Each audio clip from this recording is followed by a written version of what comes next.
Hi guys, I want to share with you a little update on the RV build, and we've had a rethink on how we want to lay out the RV, and I'll explain why. Okay, so at this end, originally we were going to have like the living area, the dining area. That's changed now. And if I'm honest, we were inspired by Stephen. I'll put his channel below. Waking up every morning at the beach, looking out of his window at an amazing sight. And that's what we want to take advantage of right here.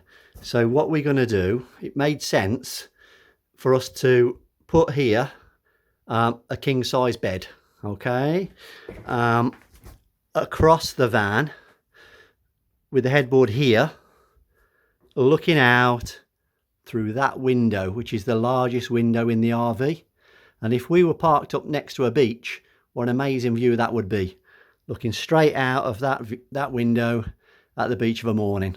Brilliant. So that's a must do. We're going to do that.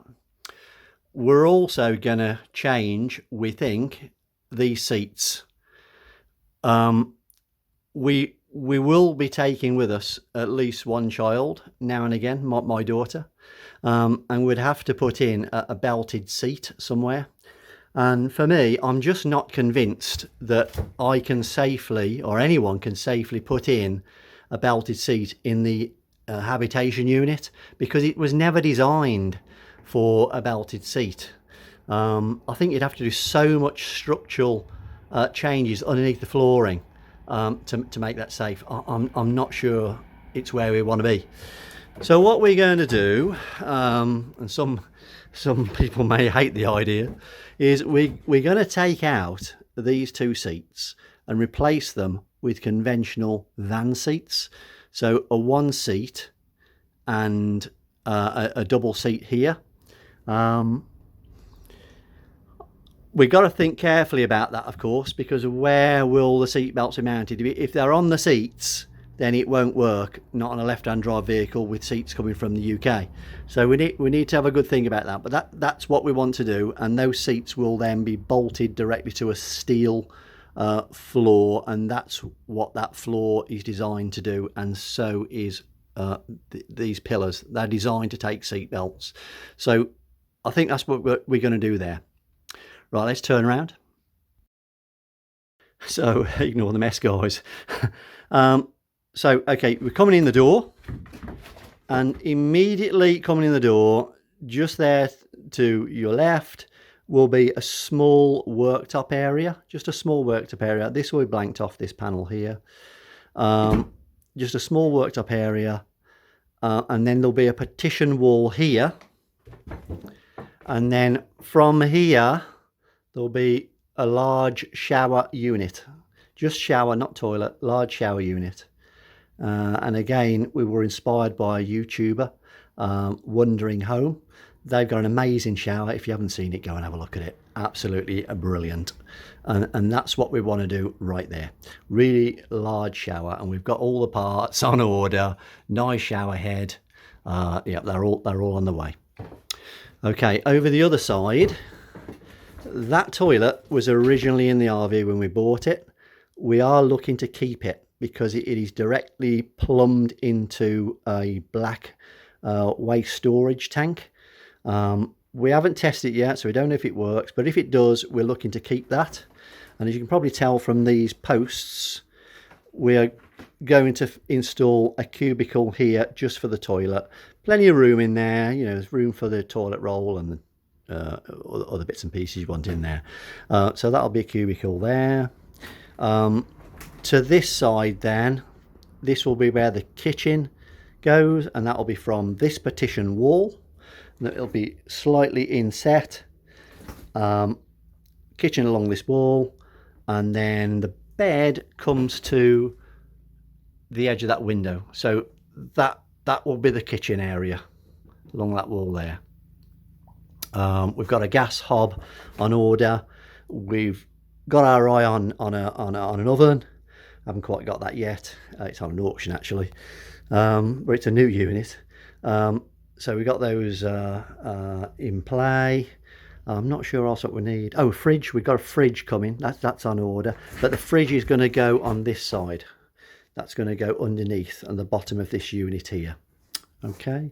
And then at the back, this is where we're going to have our seating area. So we're going to have a seating area that goes around like this. And then it'll stop somewhere here, just short of the partition wall for the toilet, and then there'll be a little unit, and that's where we're going to have the television, that kind of thing. Maybe one or two shelves upstairs, up above, and that should give us then a nice exit entry point to the living room. It seems to work.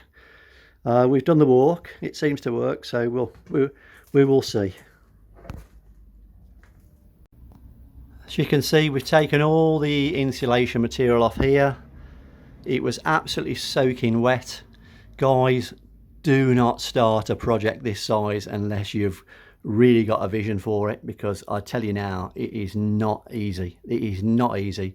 Me and my brother-in-law have been working on this, and today we were pulling our hair out, and I haven't got any left. We've learned lessons. We've never done this before, and so we've straight away learned what we're going to do differently. We had a nightmare with this window. For the main part, if I'm completely honest, we were trying to put the window back in before we'd put any framing back in. And in this particular design of motorhome, a lot of the insulation board was part of the integrity of the body. So we are building in a new frame to put in that integrity, and this is just part of it that you can see here. Yeah, we've got these windows to tackle next, and we've got some boxing to do here, but that'll come on another video. We've got to sort out how we're going to secure the new rear lights on the back as well. Oh yes, this water tank. The water tank is going to go, I think we said it's going to go underneath the seating. It should probably just about fit under there. And the generator is going, guys. We're not keeping the petrol generator. We can't see how that can be practically used in the UK, if I'm honest. I think we'd use it very infrequently. It's not running at the moment anyway, so we're going to take that out. We'll put it to one side for the moment, and if we get it running, we'll probably sell it on.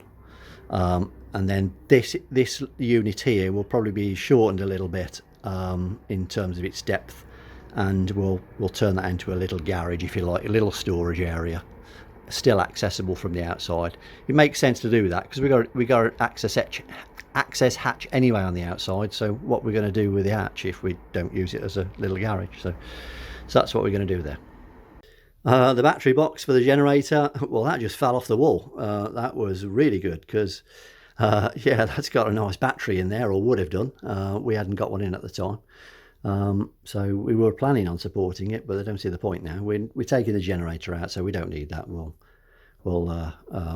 find something else to do with that space. And in fact, we are going to put our electrical appliances over this side, so our breaker boxes, that kind of thing, they're all going over this side. Well, the garage is looking like a bit of a workshop, guys. Okay, so yeah, we popped out today and we bought all this flooring, moisture resistant flooring for the motorhome. What a nightmare that was. Yeah, eventually we got it from a local supplier.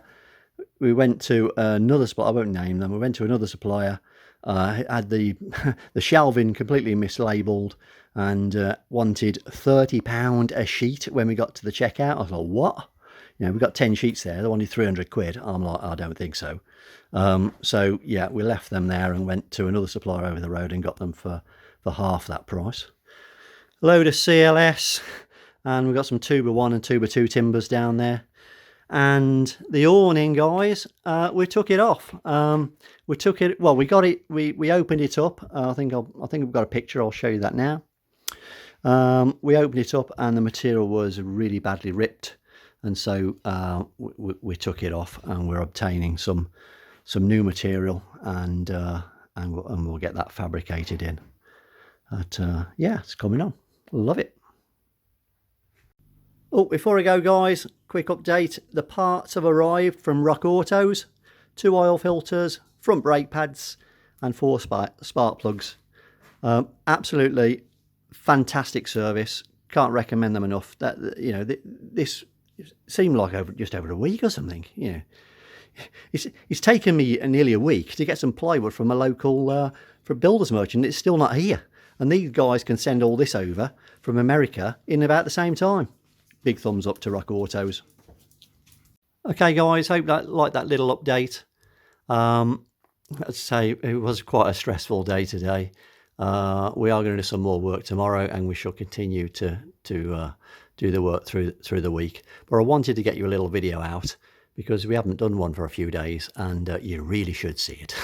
So, okay, well, catch you soon, guys. Take care. If you like what you're seeing, please give us a thumbs up, and please give us a subscribe if you haven't subscribed. Take care, guys. Love you loads.